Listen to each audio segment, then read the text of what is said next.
Thursday won with me show.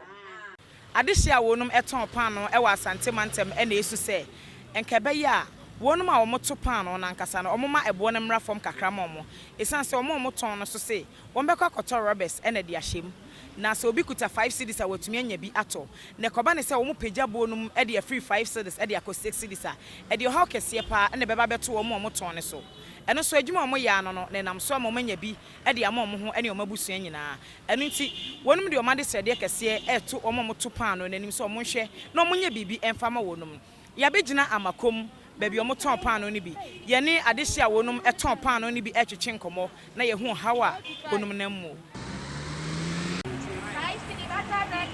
Oman teso kakra ma yen anya so mbam ye sesin so e no be chamfa so num omfa ma 45 ne 26 dis anya sa dia ye sra wo mo a oman teso kakra ma yen na say so to so for mo dis kan honum pan no bi timi to ba ko no de 5 cedi ato ho papa obi kura timi je ba ko no de 4 cedi ato ho ka so de bebre ko nti ye sra wo mo a pa no so mo de just 5 6 ne ye ton 6 em wa kire say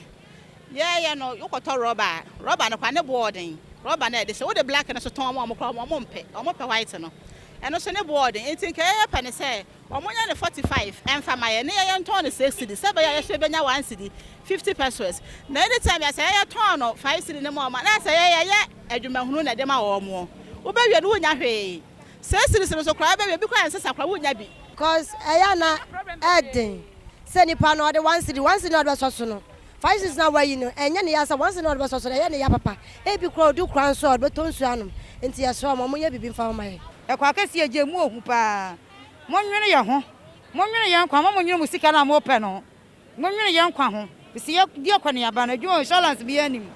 ya na ye pe ne ni adwuma ye ne ejina ti ye sa dawloma omunyina adwen kwa bankurom na munya ne 4 cedi ne ton 5 cedi na fa sumdue mla adehia wonum eton pan no e wo Kumasi amakom runabout e de etudwa e fa ha o monam ni nyina ene se wo mo to pan no na nkasa pese mo pagya bonum omo se e basa emo omo ti omo nhwe na omo nya bibi mfa mo